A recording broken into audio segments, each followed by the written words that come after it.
Merhaba Papatya Örgü Dünyası YouTube kanalıma hoş geldiniz. Bugün sizlerle birlikte bu gördüğünüz çok şirin ve muhteşem güzellikteki şapkaya çalışacağız. Arkadaşlar ben kedime ördüm. Ama sizler eğer köpek besliyorsanız köpeğinize, kedinize yapabilirsiniz. Yapımı oldukça kolay, çok keyifle örülecek bir model. Şöyle arkalı önünü göstermek istiyorum, içini göstermek istiyorum. Gerçekten çok şık. Bir günde 4-5 tane yapabilirsiniz. O kadar kolay arkadaşlar. Hemen iplerimden de bahsetmek istiyorum. Arkadaşlar artık biliyorsunuz, yani ben daha doğrusu patik ipleriyle patik örmüyorum. Daha böyle şık iplerle örmeye çalışıyorum. Bunlar benim elimde kalmıştı. Uzun zamandır, belki de 3 senedir hiç elimi sürmüyordum. Ve eğer sizin de elinizde kullanmadığınız ipler varsa muhakkak bunu da denemelisiniz. Şöyle patik ipiyle de biraz sert ve çok güzel oldu. Tam şapkaya uygun oldu. Elinizde patik ipi varsa bence bir deneyin derim.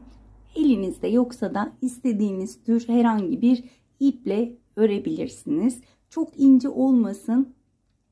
Orta kalınlıkta bir ip tercih ederseniz çok iyi olur. Hemen tığımdan da bahsetmek istiyorum. 3 milimlik tığ kullandım. Sizler elinize yatkın herhangi bir tığ kullanabilirsiniz. Evet arkadaşlar, isterseniz hemen yapımına geçelim. Yapımına geçmeden önce minik hatırlatmamı yapmak istiyorum. Biliyorsunuz ki kanalım tamamen ücretsiz. Kanalıma tamamen ücretsiz abone olup abone ol butonunun yanındaki zili aktif hale getirseniz bundan sonraki yükleyeceğim videolardan haberdar olabilirsiniz. Bana destek amaçlıysa bu videoyu beğenip altına da o güzel yorumlarınızı yazarsanız hem bana destek olmuş olursunuz hem de bu videonun birçok kişiye ulaşmasını sağlamış olursunuz diyorum. Ve hemen bu güzelliğin yapımına geçiyorum. Evet arkadaşlar, öncelikle sihirli halka ile başlıyorum. İpimi halka haline getirdim. Birleştiği noktadan tutuyorum. Tığımı içinden geçirip bir zincir çekiyorum. Daha sonra halkamın içine toplamda 8 tane sık iğne yapıyorum. 1 2 3 4 5 6 7 ve 8. Sihirli halkamın ipinden tutup iyice ortayı küçültüyorum ve ilk yaptığım sık iğnenin tepesine battım. Kaydırma yöntemiyle kapattım. Burada 2 tane zincirim var. Tığın başını doladım. Hemen dibine batıyorum. Bir ikili trabzan yapıyorum. Hemen yanındaki sık iğne tepesine battım. 2 tane. Burada tüm sık iğne tepelerine ikişer tane ikili trabzan yapıyoruz arkadaşlar. Tek tek sık iğne tepelerine batarak aynı yere 2 tane. Toplamda biz 8 tane sık iğne yapmıştık. İkili trabzanlarımız 16 tane olacak. Evet arkadaşlar, sıramın sonuna geldim. Toplamda 16 tane ikili trabzanım var. İlk çektiğim zincirin tepe noktasını batırdım. Kaydırma yöntemiyle kapattım. 1 2 zincir çektim. Tığın başını doladım. Burada benim çektiğim zincir ilk trabzan olarak sayıyorum. Hemen yanındakine batıyorum. 2 tane ikili trabzan. Burada bir trabzana tek, ikinci trabzana çift, bir tek, bir çift olarak devam edeceğiz. Şimdi hemen yanındakine battım. Bir tek, hemen onun yanındakine batıyorum. Bir çift, bir tek, bir çift.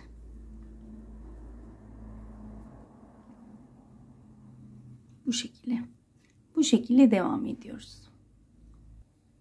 Evet arkadaşlar, sıramın sonuna geldim. Toplamda 24 tane ikili trabzanım var ve ilk çektiğim zincirin tepe noktasına batırıp kaydırmayla kapattım. Şimdi burada 1 2 zincir çektim. Bunu bir trabzan sayıyorum. Hemen yanındakine batıyorum. Bir trabzan yapıyorum. Üçüncüye 2 tane. 1 2 2 tane tek, 1 hemen yanındakine battım, 2 üçüncü trabzan tepesine 2 tane,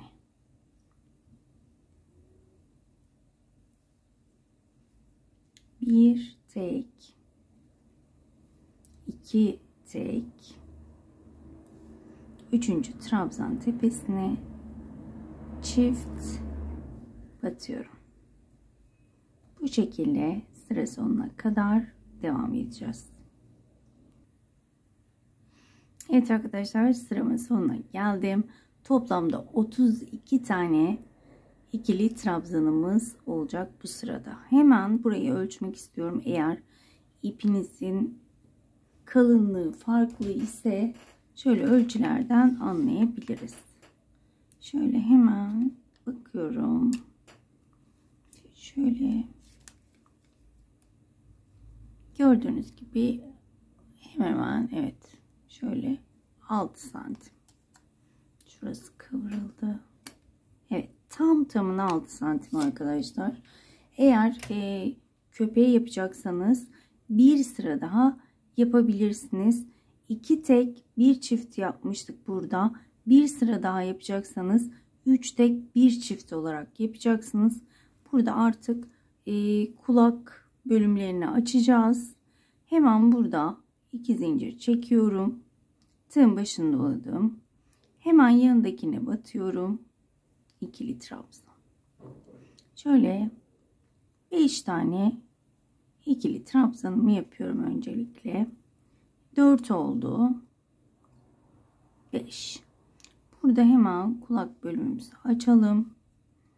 Burada 12 tane zincirim var. 1, 2, 3, 4, 5, 6, 7, 8, 9, 10, 11, 12.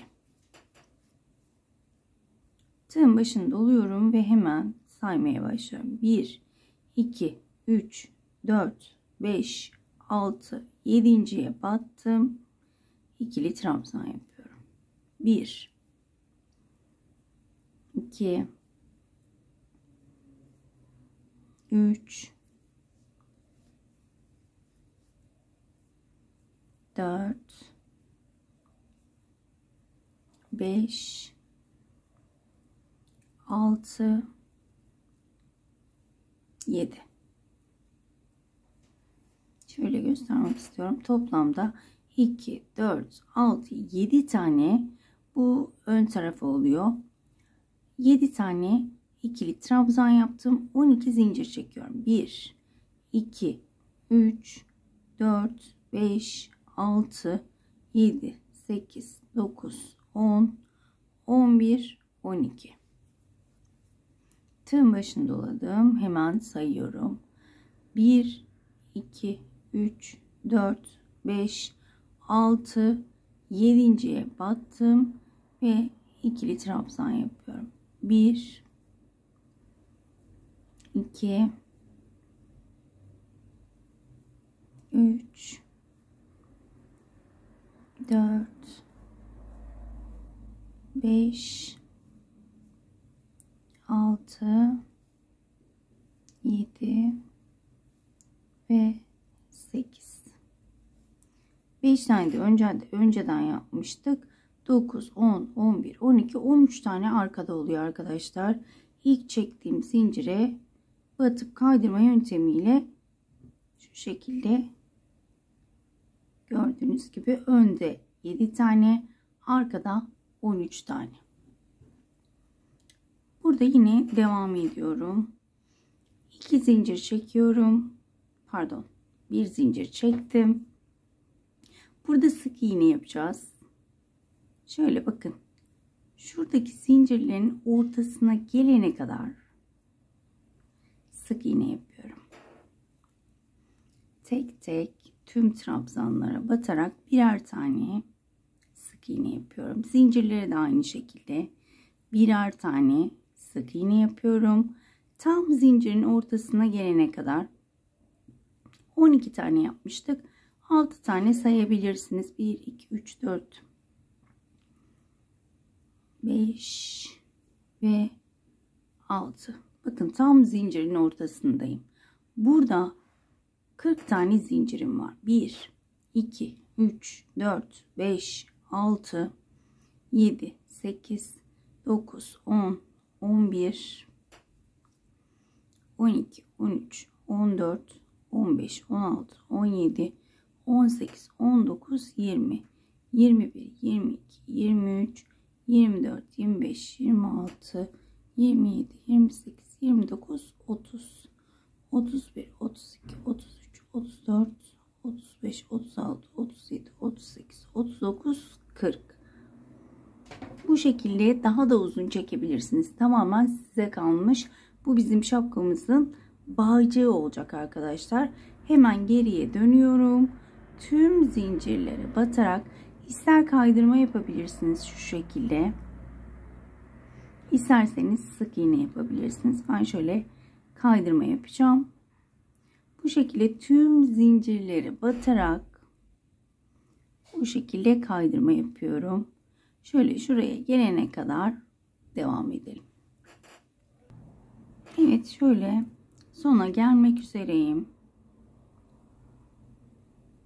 Son kaydırmamı da yaptım. Ve daha sonra yine zincirlere batarak sık iğnelerimi yapıyorum.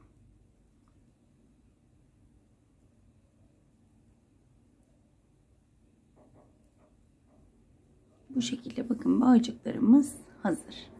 Şimdi yine aynı şekilde şurada ortaya gelene kadar sık iğnelerimize devam edelim.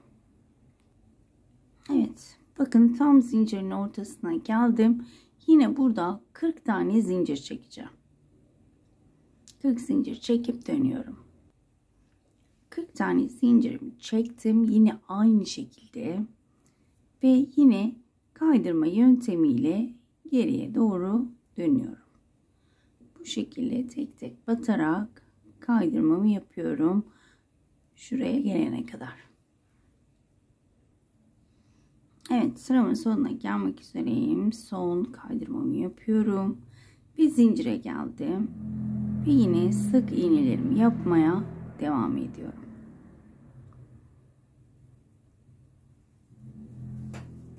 Şöyle kapatmayayım, zaten sonuna gelmek üzereyim. Sonuna gelene kadar sık iğnelerimi yapıyorum.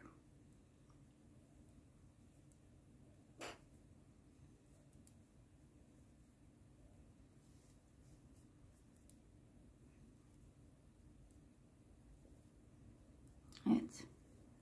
Sonuncu sık iğnemi yaptım. İlk sık iğneye batırıp kaydırma yöntemiyle kapattım. Hemen şöyle göstermek istiyorum.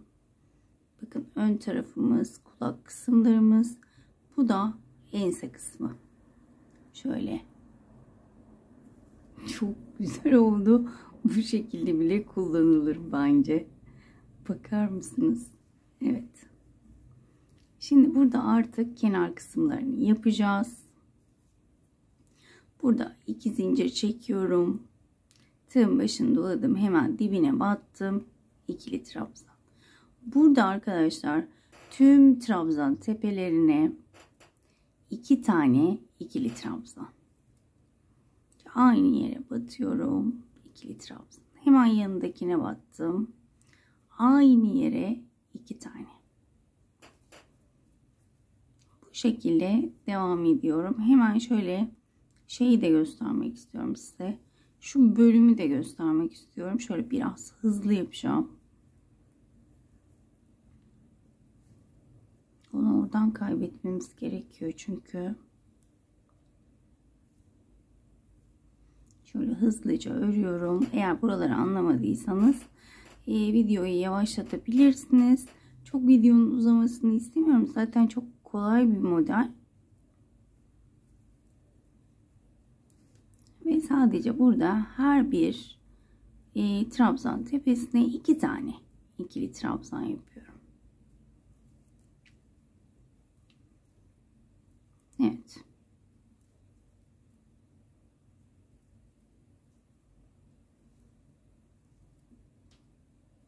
Şimdi burada şu askıyı alta alıyorum. Tığın başını doladım. Hemen dibine bakın. Yine 2 tane. Bakın. Şöyle göstermek istiyorum. Bakın altta kaldı. Tekrar göstereceğim.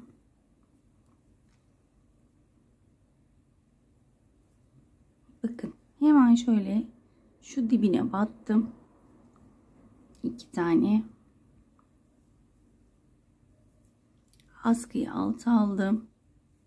Hemen yine aynı şuradaki dibine bakın. Şuraya battık. Şimdi buraya batıyorum.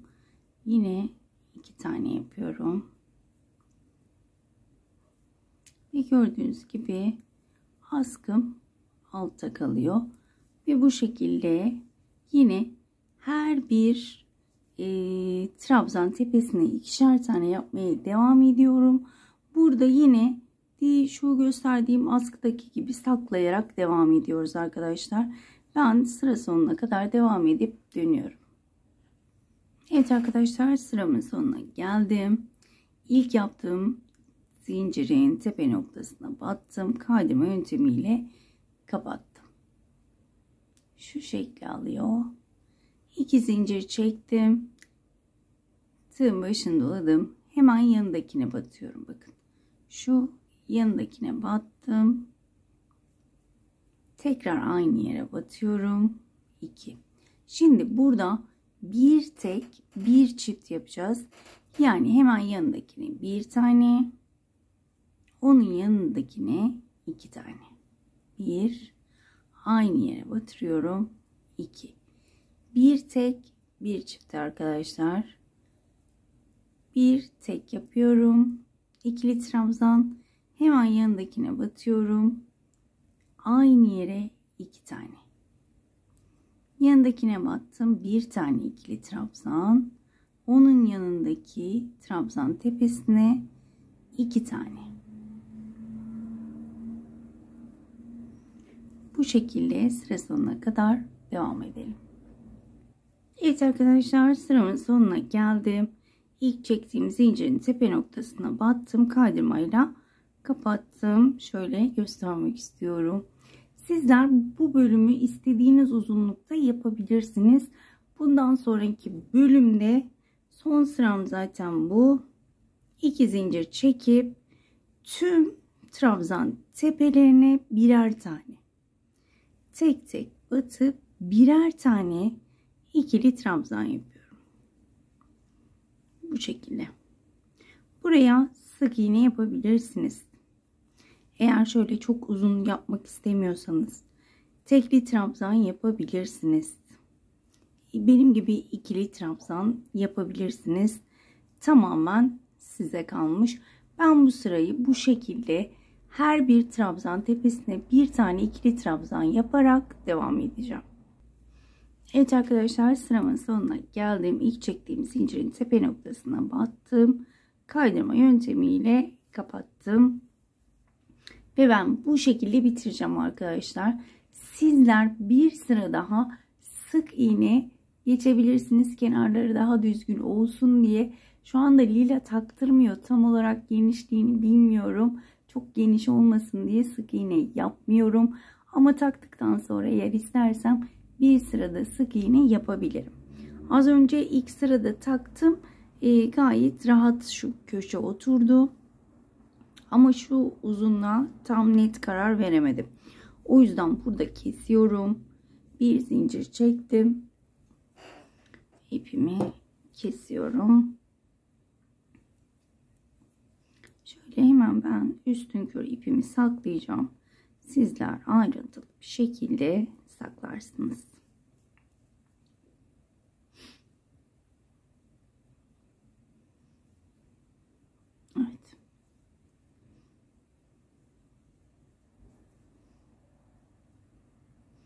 kadar ayrıntılı saklarsak bizim için o kadar iyi. Şöyle daha küçük bir tığımı alıyorum. Hemen şu görmüşken sihirli halkamı da saklamak istiyorum. İyice sihirli halkamı şöyle sıkılaştırdım. Herhangi bir ilmeğe batıyorum. Küçük tığla daha iyi oluyor. Şöyle hemen bir düğüm atıyorum ki sihirli halkam çözülmesin. Ben çok kolay bir sihirli halka yaptığım için diğer sihirli halkalar çözülüyor mu bilmiyorum. Benimki çözülüyor. O yüzden böyle bittikten sonra hemen bir düğüm atıp iyice saklıyorum ki çözülmesin. Evet. Bu şekilde sakladık. Şimdi arkadaşlar şöyle 2 tane göz yapacağız. Ben önceden hazırladım. Şöyle hemen şuraya dikeceğiz. Çok güzel olacak. Şöyle yan yana dikeceğim hemen onları. Bu gözleri ben önceden neden hazırladım ikisini de. Ortaları siyah. Şu ortaları göremeyeceğiniz için şöyle açık bir renkle size ayrıyeten göstermek istiyorum. Şöyle ortasını pembe ile düşündüm. Hemen şu tığı bırakayım. Şöyle gözümüzde çok kolay. Hemen şöyle göstermek istiyorum. Arkadaşlar benim elyafım olmadığı için artık ipleri hemen doldurdum. Elinizde varsa elyafla daha iyi olur. Ama elyafınız yok. Hemen şöyle artık ipleri şöyle küçük küçük kesip içine doldurabilirsiniz. Ben çıkıp maalesef elyaf alamadım. Evet. Normal siyahla yaptığımız yeri yapıyorum. Siyah olarak kabul edin bunu. Hemen şöyle sihirli halka yaptım. Bir zincir çekiyorum. Bunu bir sık iğne olarak kabul ediyorum. Toplamda 8 tane sık iğne. 2 3 4 5 6. Hemen ipimi şöyle çekiyorum ve sihirli halkanın ortasını küçültüyorum. 7 ve 8. Sihirli halkanın ipini iyice küçülttüm ve ilk çektiğim sık iğne tepesine batıyorum. Bu şekilde 2 ilmeğimi tığımda bırakıyorum ve açık rengime geçiyorum. Yani krem, beyaz ne kullanacaksanız. Benim beyaz değil, şöyle açık bir krem. Hemen şöyle arkadan tutturuyorum. Kremle kapattım. Bir zincir çekiyorum. Şöyle iplerimi de çekerek sıkıştırıyorum. Ve burada tüm trabzan tepelerine 2 kez batıyorum. Bakın ilk zinciri bir trabzan olarak bir sık iğne olarak kabul ettim. 2 oldu burada. Hemen yanındakine batıyorum. 2. Tüm sık iğne tepelerine 2'şer tane sık iğne yapıyorum. 8 tane sık iğnem vardı. Burada 16 tane sık iğnem olması gerekiyor. 2, 4, 6, 7, 8, 9, 10, 11, 12, 13, 14, 15 ve 16. İlk yaptığım sık iğne tepesine battım. İçinden ilmeği geçirdim ve şu şekilde yine tığımda bıraktım. Hemen yeşil ipimi alıyorum. Yeşil ipimle devam ediyorum. Yeşille kapattım. İplerimi şöyle sıkıştırıyorum. Bir zincir çektim. Şöyle iyice sıkıştırmak istiyorum ipleri. Evet, bolluk kalmasın. Bakın şu ipleri de şöyle arada yürütebiliriz. Hemen dibine batıyorum. Şöyle bir sık iğne yaptım. Yanındakine battım. 2. burada bir tek bir çift, az önce yaptığımız gibi bir tek bir çift, tek yaptım, hemen yanındakine batıyorum, çift, bir tek, hemen yanındakine çift, bir tek bir çift, devam ediyoruz. Evet, sıramın sonuna geldim. İlk yaptığım sık iğnenin tepesine battım, kaydırma yöntemiyle kapattım. Hemen iplerimi şöyle kesiyorum, diğerleriyle işim bitti. Siyah ipim de şurada. Evet, şimdi şu ipleri saklamıyorum, zaten içeride şu şekilde kalacaklar, hiç onlarla oynamayalım. Bir zincir çektim. Bu sırada arttırma eksiltme yok. Tüm sık iğne tepelerine birer tane sık iğne yaparak devam ediyorum. Hepsine birer kez batıyorum ve sık iğne yapıyorum. Bu şekilde sıra sonuna kadar devam edelim. Sıramın sonuna geldim. Yine ilk sık iğneyi tepesine batıp kaydırmayla kapattım. Bu sıramı da bu şekilde bitirmiş oldum. Şimdi artık eksiltme yapacağız. Bir zincir çektim. Şöyle hemen dibine battım. Bir tane sık iğne. Hemen önümdekine battım, ilmek aldım. Yanındakine battım, ilmek aldım. 3 ilmeği aynı anda kapattım. Hemen yanındakine batıyorum, bir tane sık iğne. Onun yanındakine batıyorum, ilmek. Onun yanındakine batıyorum, ilmek alıyorum. 3 ilmeği aynı anda kapatıyorum. Burada eksiltme yapıyoruz arkadaşlar. Hemen yanındakine battım, bir tane sık iğne. Yan yana 2 tane ise ilmek alıyorum. İkisinden de ilmek aldım, kapattım. Bir tek sık iğne ve bir de bu şekilde eksiltme yapıyorum. Sıra sonuna kadar devam edelim. Sıramın sonuna geldim. Yine aynı kaydırma yöntemiyle kapatıyorum. Şöyle zaten şekli ortaya çıkmaya başladı. Bir zincir çektim. Hemen dibine battım, ilmek topladım. Yanındakine battım, ilmek topladım, kapattım. Burada hepsini eksiltiyoruz. Yanındakine battım, ilmek, onun yanındakine aldım, ilmek topladım, 3 ilmeği aynı anda kapattım. Bu şekilde sıra sonuna kadar devam ediyorum. Şimdi kapatmayayım, kafanız karışmasın, zaten hemen bitecek. Bu şekilde yan yana 2 tane sık iğneden ilmek alıp kapatıyorum. Eğer burada şaşırırsanız arkadaşlar, şöyle ilmek tutucu iğneler var, yün iğneleri, onlardan kullanabilirsiniz. Evet, şöyle bakıyorum hemen. Şu ikisini de yapalım.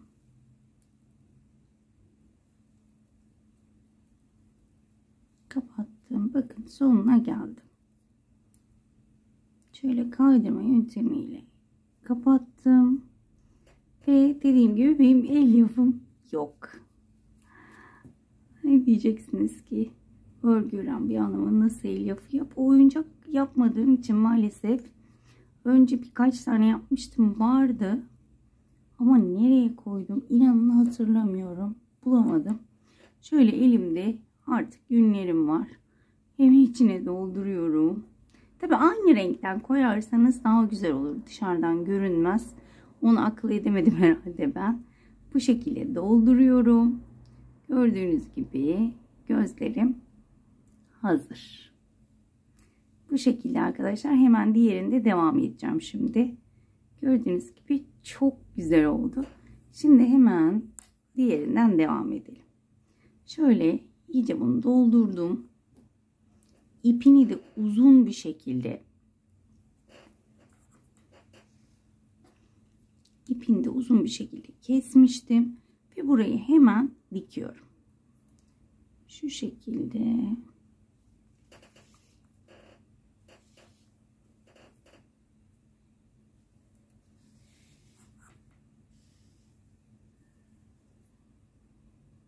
Şöyle istediğiniz gibi.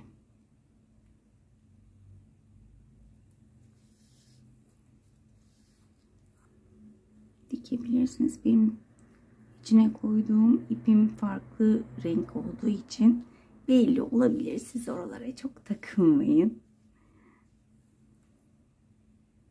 Evet, şu şekilde tamamen kapağına kadar dikiyorum.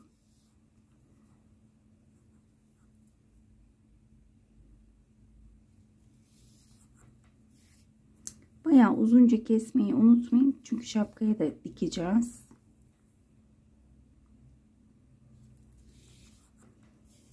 Görünen yerlere de dikiyorum. Şöyle bakın. Şöyle tam alta getireceğim. Çünkü alttan dikeceğiz iğneyi. Şöyle bakın. Şöyle şuradan geçirdim. Evet. Şimdi şapkamı alıyorum. Şöyle belirliyorum nerelere koyacağımı. Gözlerimi. Şöyle bakın. Şuradaki ikili trabzanın ikisini. Diğerine de. Şöyle, evet. Yerlerimi belirledim. Bakın. Şu şekilde olacak. Hemen dikmeye başlıyorum. Bakın şöyle şu sık iğne değil, şu ikili trabzanı dikeceğim. Tabii şöyle önünü çevirerek. Evet. Önü arkasını şaşırıyorum. Tabii bunu belirlemek biraz oyuncak yapmıyorum uzun süredir. O yüzden zorlanabilirim. Eminim ki sizler inanılmaz güzel yapacaksınız. Şöyle hemen şuradan dikmeye başlıyorum.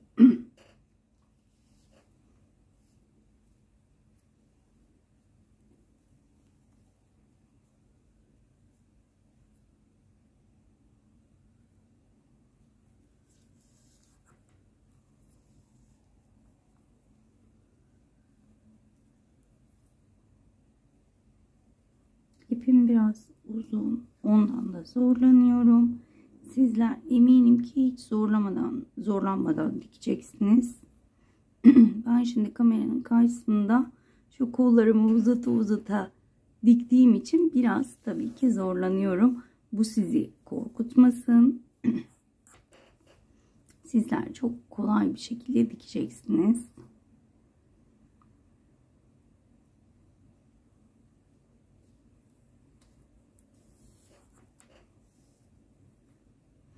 İyice şöyle sabitleyelim.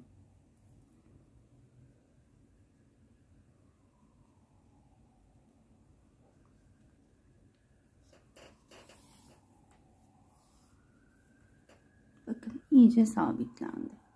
Şu şekilde. Şu kenarları da aynı şekilde sabitleyeceğim.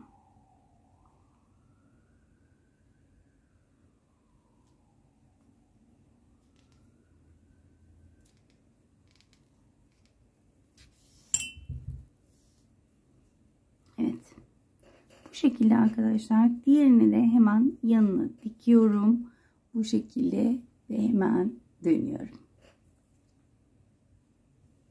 Evet arkadaşlar, ben Behlül'ü az önce giydirdim. Ondan tam gülerken videoyu açtım. Kusura bakmayın. Çok güzel oldu. Zaten resimlerini çekip sizlerle de paylaşacağım. Gördüğünüz gibi gözlerini diktim. Gerçekten çok güzel oldu. Dediğim gibi bir sıra daha sık iğne veya tekli trabzan geçebilirim. Sizler de aynı şekilde kedinizin başında ölçün.